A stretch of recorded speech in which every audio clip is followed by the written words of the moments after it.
all the same, now we go dance and start. Sing Salavina, man, in beam, Salah kicking dreadlock style. And the reflection from Bonjour tout le monde, c'est Fabrice 455. Donc de retour pour une nouvelle vidéo sur une vidéo top 5 de mes films d'automne que j'attends beaucoup. Donc c'est comme un peu une vidéo pour résumer pas mal les films d'automne dans le fond qui vont sortir cette année dans le fond. Moi je vais parler des films entre septembre, donc je vais parler des films qui vont sortir en septembre, octobre, novembre seulement. Donc je n'inclus pas décembre, ça va rentrer dans la section hiver. Donc en tout cas, je vais parler de tous les films qui vont être sortis pendant cette période-là. Donc, sinon, il va y avoir des honorable mentions. Des honorable mentions, pour ceux qui savent pas c'est quoi. C'est comme un peu d'autres films que j'attends beaucoup. Mais c'est comme un peu d'autres films aussi qui a l'air que, pour moi, je trouve que j'ai beaucoup apprécié la bande-annonce puis qui ont l'air d'être très bons. Donc, ok. Donc là, on va commencer tout de suite par la cinquième position. Donc, cinquième position, j'ai mis Dead Wish. Ça se peut que vous soyez étonnés. Parce que pour certains, des personnes trouvent que c'est vraiment pas original comme film. J'avoue, je trouve que c'est pas tort à son avis. C'est pas un film original non plus. Mais c'est pas grave parce que la bande-annonce était vraiment bonne.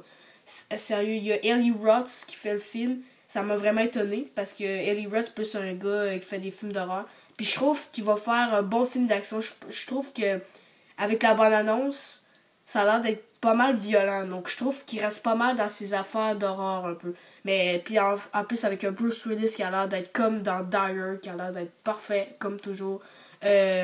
En plus, parlant un peu studio, MGM retourne à faire ses films individuels parce que maintenant, vu que MGM a failli faire faillite, puis là, après ça, il a été un peu genre studio secondaire à cause qu'il fait des films maintenant avec Paramount puis Columbia. Mais là, maintenant, il retourne à faire ses films tout seul. Donc, ça, c'est un petit peu parlons studio, mais bon, en tout cas. Sinon, ça a l'air vraiment d'être un bon film. Comme je disais, ça a l'air pas très original. Dans le fond de l'histoire, c'est un gars que je pense que sa fille a été tuée par des gens. Puis après lui, c'est comme un peu une police. Genre, il dit, dans le fond, dans le film, c'est un docteur, Bruce Willis, mais il fait comme la police. Il tue des gens mauvais que le monde leur dit.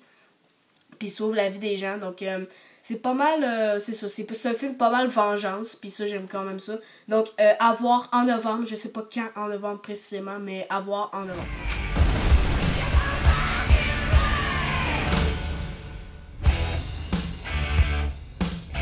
Vous avez l'air mieux. Vous sortez, vous voyez des amis?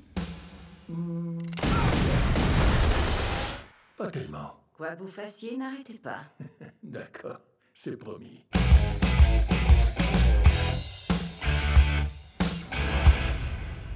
Donc là, on va à la quatrième position.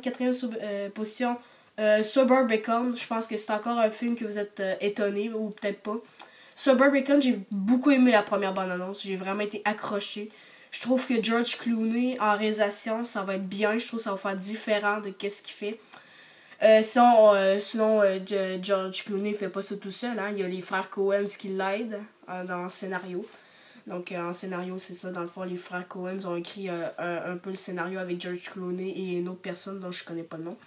Et c'est ça. Donc, je trouve que ça a l'air d'être vraiment un bon film. Ça ressemble beaucoup à du genre des Coen, mais en tout cas, ça va être un bon film. Matt Damon, très bon cast, Matt Damon, Oscar Isaac, puis Julianne Moore ont l'air d'être parfaits dans le rôle.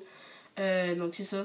Même si sur Rotten Tomatoes, les critiques sont sorties, puis c'est très mitigé, ça se promène dans le 60-50%, mais en tout cas, on sait pas encore, mais même s'il y a une bonne note, je vais y aller pareil parce que j'ai confiance en ce film. Je suis vraiment curieux de voir surtout les décors, dans le fond, les décors, le scénario puis la réalisation, surtout scénario, réalisation, que je vais confier mes points parce que je pense que vraiment ça va être vraiment le fun.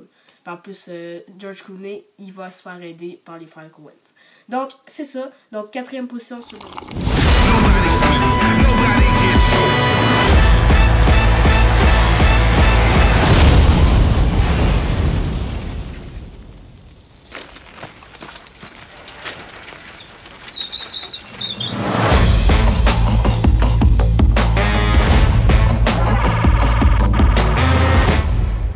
troisième, vous êtes sûrement pas étonné, Thor Ragnarok. Pourquoi? Parce que la première bande-annonce, je trouve qu'elle faisait un petit peu plagiat de Gardiens de la Galaxie avec la musique pop. Qui m'a un petit peu déçu. Dans le fond, j'ai fait un zoom dessus pour ceux qui veulent aller le voir. C'est vraiment loin dans mes vidéos, mais en tout cas, j'ai fait un zoom sur la première bande-annonce.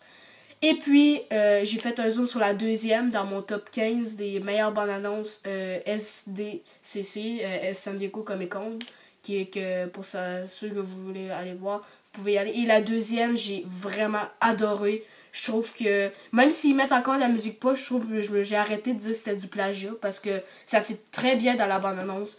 Je trouve que le cast a l'air très bien. Je trouve que Tom Hiddleston a l'air d'être meilleur que dans les autres. Puis Sam Rosework avec sa nouvelle chevelure a l'air aussi bon. Après ça, ils ont rajouté Hulk. Ça, je pense que c'était pas une mauvaise idée parce que ça va être vraiment le fun de le voir Hulk avait dans ce film-là. Sinon, il y a Kate Blanchett qui a l'air aussi très bonne. Sinon, je n'aimerais pas tout le cast, mais il y a Tessa Thompson, il y a Anthony Hopkins, il y a il y en a plein d'autres, Jeff Golden, en tout cas. Sinon, je trouve que Marvel a l'air de faire toujours du progrès dans ce qu'ils font parce que je trouve que vraiment ce film-là va être très bon. Une très bonne réalisation d'un réalisateur que je connais pas trop. J'ai pas retenu son nom, mais je pense qu'il va faire une bonne réalisation. Donc, troisième position, Thor Ragnarok. On est pareil, toi et moi. On aime jouer avec le feu. Ouais, pareil. Hulk comme le feu. Thor comme l'eau. Non, je crois qu'on est tous les deux comme le feu. Hulk aime mettre le feu. Thor aime crier au feu.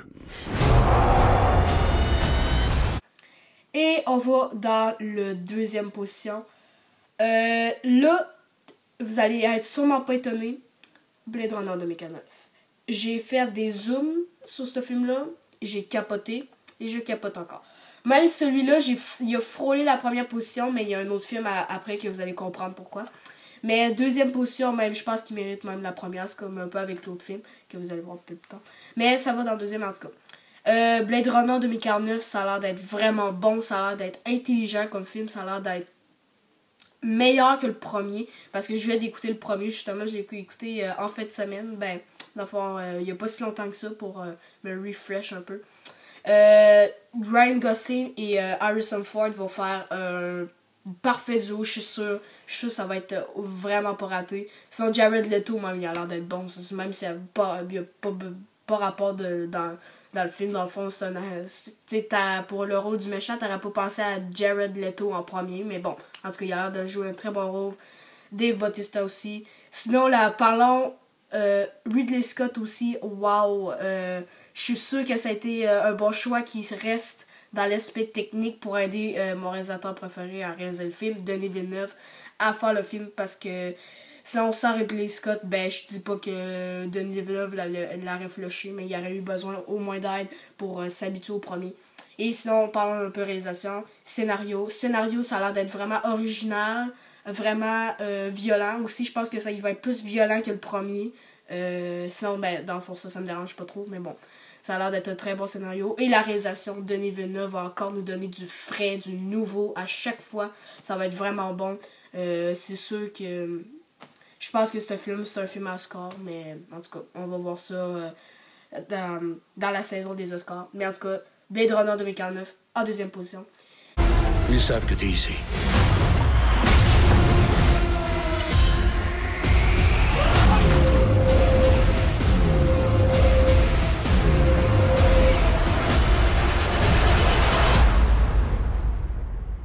Je te l'ai toujours dit, tu es unique. Ton histoire n'est pas terminée. Il reste encore une page.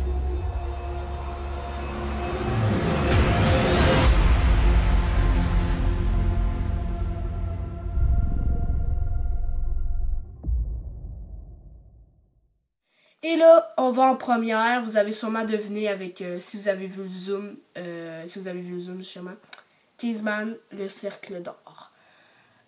Oui, il y a sûrement beaucoup de monde qui l'attend, mais moi je l'attends extraordinairement.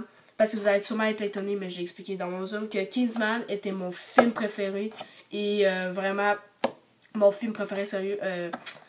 En plus, on voit des nouveaux acteurs qui ont l'air... Même Halle Berry a l'air d'être bonne dans le film, même pour ceux qui ont peut-être un petit peu peur, vu qu'elle a un petit peu flushé ses films ces derniers temps. Mais je suis sûr qu'elle va être bonne. Channing Tatum, wow! Channing Tatum, très bon. Après ça, il y a Jeff Bridges aussi, qu'on voit, qui a l'air aussi très bon. Sinon, il y a Taron Egerton, qui va être hyper bon. Et Colin Firth. Après ça, réalisation de Matthew Vaughn, je m'attends à quelque chose encore de violent parce que c'est lui qui a fait qui casse et tout. Il est pas mal comme un Quentin Tarantino. Donc c'est ça. Donc je m'attends encore à du bon.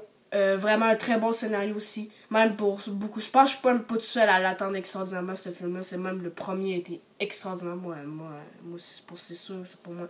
Donc j'ai très très très hâte. En plus, il sort dans 2 semaines. Je serais même pas capable d'attendre. Ben, mais c'est ça, je pense que je vais même y aller en IMAX, en tout cas. C'est très américain. Fuck ouais!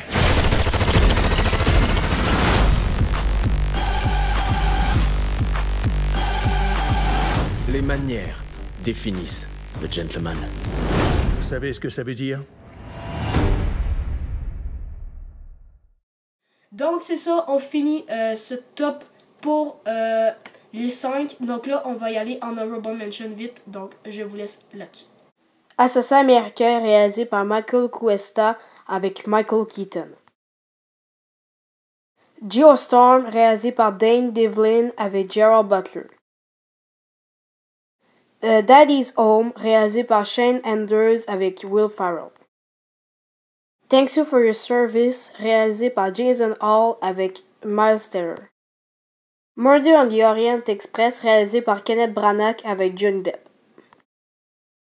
The Snowman réalisé par Thomas Alfredson avec Michael Fassbender. Only the Brave réalisé par Joseph Kosinski avec Josh Brolin. Et finalement Justice League réalisé par Zack Snyder avec Ben Affleck. Donc oui, vous avez remarqué, il y a beaucoup d'honorable mention et vous allez et certains ont été étonnés que j'avais mis Justice League là-dedans parce qu'ils allaient sûrement voir que Justice League allait être dans mon top 5, mais non parce que dans le fond il y a d'autres films intéressants. En tout cas, honorable mention, c'est encore des extraordinaires films, je les attends quand même beaucoup et je vais essayer de les voir aussi. Donc c'est ça, gang, donc ça c'est la fin de cette vidéo, donc j'espère que vous avez aimé. Si vous avez aimé, n'oubliez pas de mettre un pouce bleu, partagez et abonnez-vous, et puis on se revoit pour une prochaine bande-annonce, prochaine vidéo. Salut.